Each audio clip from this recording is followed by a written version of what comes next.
నమస్తే. ఇప్పుడు మీరు చూడబోతున్న వీడియో ఖచ్చితంగా మీకు ఉపయోగపడుతుంది, నచ్చుతుంది కూడా. మరి మీకు నచ్చిన విషయం నాకు తెలియాలి అంటే ఈ వీడియోని మీరు లైక్ చేయాలి, షేర్ చేయాలి, అలాగే మన ఛానల్‌ని సబ్స్క్రైబ్ చేయాలి. మీ సపోర్ట్‌ని నాకు అందిస్తారు కదా! ఓకే. ఇప్పుడు వీడియోని స్టార్ట్ చేద్దాం. నమస్కారం. రేపటి విశిష్టతని ఒకసారి చూద్దాం. రేపు 18వ తారీఖు ఫిబ్రవరి నెల 2024వ సంవత్సరం ఆదివారం.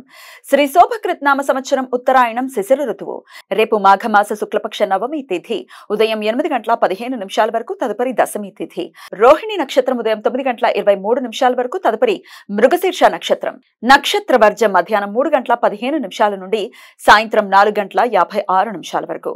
అమృతకాలం రాత్రి 1:19 నుండి 3 గంటల వరకు.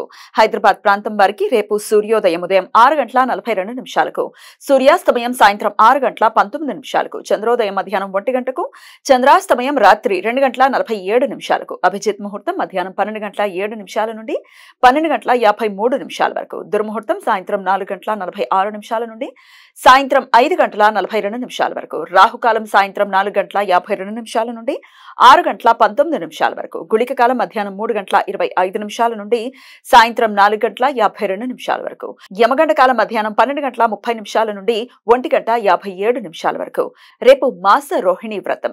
జైన స్త్రీలు ప్రతి రోహిణి నక్షత్రం రోజున తమ భర్తల ఆయురారోగ్యాల కోసం ఉపవాసం ఉంటారు. రేపు సూర్యోదయం నుండి ఉదయం 8:15 మధ్య కాలంలో అత్యంత వినాశ విధ్వంసకరమైన జ్వాలాముఖి యోగం ఏర్పడుతుంది. నవమి తిథి రోహిణి నక్షత్ర కలయిక ఉండటంతో ఈ యోగం ఏర్పడుతుంది. ఈ సమయంలో చేసే ఎటువంటి పనులైనా ప్రతికూల ఫలితాలను ఇస్తాయి.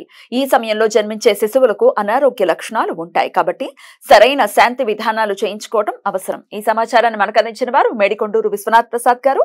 ఆయనకు కృతజ్ఞతలు తెలియజేస్తూ నారాయణ స్మరణతో సమస్త సన్మంగళాని భవంతు. నమస్కారం.